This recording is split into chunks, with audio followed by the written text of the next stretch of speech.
At 3 in the morning, when the last tavern had bolted its door and the last linkboy had sold his torch and gone home barefoot through the dark, the river was already working. Lighters, flat-bottomed cargo boats, moved through the black water without sound, their oarsmen pulling in long, steady strokes, navigating by instinct and starlight between the hulls of merchant vessels anchored midstream. The ships sat heavy in the water, loaded with Virginia tobacco, Steady now, Baltic bring it up timber, slow. sugar I've from nearly got it. Barbados, Watch the silk ropes. from the Levant. London in 1680 was the largest city in the Western world, with nearly 500,000 souls pressed onto the north bank of a river that smelled, in summer, like something had died in it. Because something had, continuously, for 600 years. Heave! Watch the The left side. city that Christopher Wren was rebuilding in stone had not finished burning. 14 years after the Great Fire of 1666, scaffolding still wrapped the half-finished dome of St. Paul's Cathedral like a skeleton, waiting for its flesh. Around it, new streets ran straight where crooked medieval lanes had once twisted back on themselves in the dark. But the rebuilding was uneven. Wealthy merchants got their new brick townhouses. The poor got the same timber and thatch they had always had, pressed even tighter together, because land was expensive and poverty was not. By 5 in the morning, Billingsgate was alive.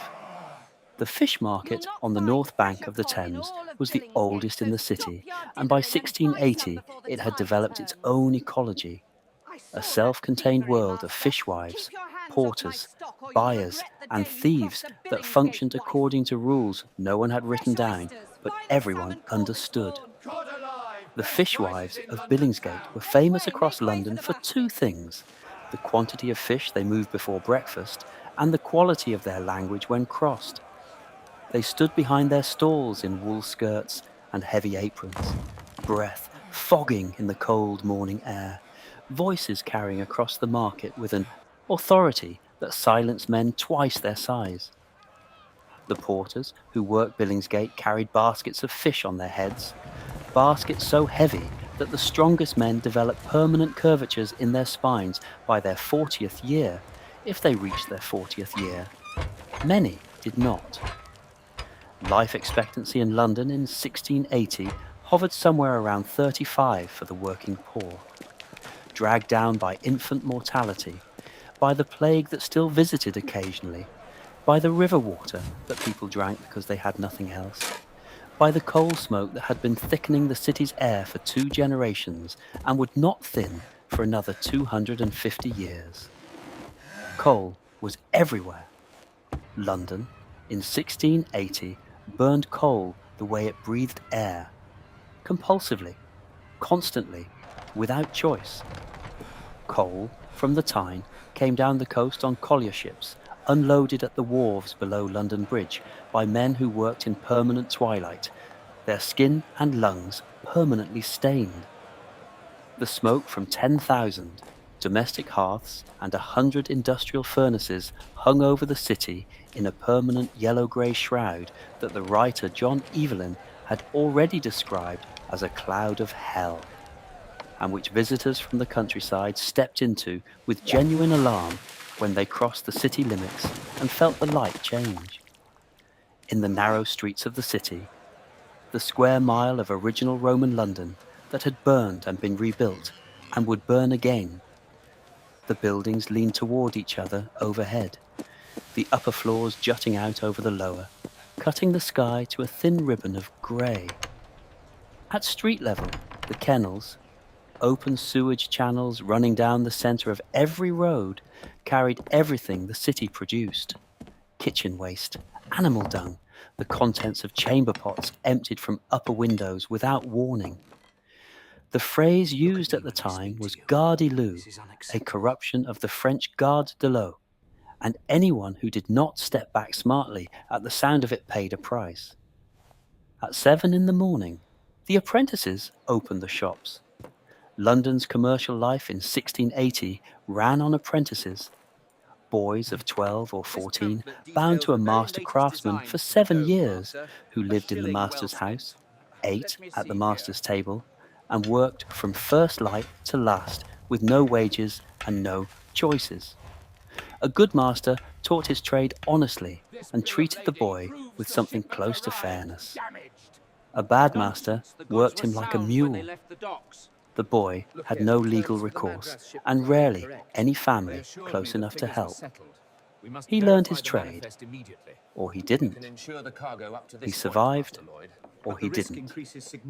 The trades ran the length of the city: goldsmiths on Cheapside, booksellers on Paternoster Row in the shadow of the rising cathedral, cloth merchants on Threadneedle Street, ironmongers in their dark workshops where the forge never went cold. The Royal Exchange, built by Thomas Gresham a century earlier and already rebuilt once after the fire, hummed with the business of an empire that was not yet called an empire, but was already behaving like one. Merchants from the East India Company haggled in one corner. Insurance brokers, the ancestors of Lloyd's of London, still meeting informally in Edward Lloyd's coffeehouse on Tower Street, negotiated marine risks over dishes of coffee that cost a penny and came with all the news of the world. The coffeehouses were the internet of 1680. There were over 300 of them in London by that year, each one a clearinghouse for information, rumour, political argument, and commercial intelligence. A man paid his penny, sat down at a long communal table, and for the price of a single cup could spend the entire day in conversation with merchants, lawyers, physicians, clergymen, and the occasional spy. Charles II had tried to suppress the coffeehouses 15 years earlier, correctly identifying them as places where sedition was brewed alongside the coffee. He had failed. At noon, the city paused for approximately 30 seconds and then continued. At night, London contracted and revealed itself. The wealthy retreated behind their new brick walls. The streets belonged to the linkboys with their torches for hire, to the watchmen who patrolled with lanterns and staves and varying degrees of enthusiasm, and to everyone else. The thieves working Covent Garden, the prostitutes in the lanes off Fleet Street, the drunks sleeping in doorways from Aldgate to the Strand.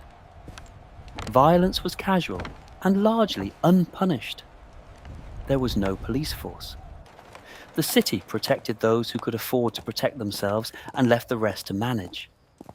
Above it all, Wren's Cathedral grew stone by stone in the dark, its unfinished dome wrapped in scaffolding, its shadow falling across a city that was filthy and brilliant and cruel and alive in a way that no planned city could ever be. Because London had never been planned. It had simply accumulated, layer by layer, century by century, each generation building on top of the last, until the weight of all that living had pressed it into something that bent the light and held the dark and smelled of coal and salt and river mud and bread. At 3 a.m, the lighters moved again on the Thames. The city had not slept. It never did.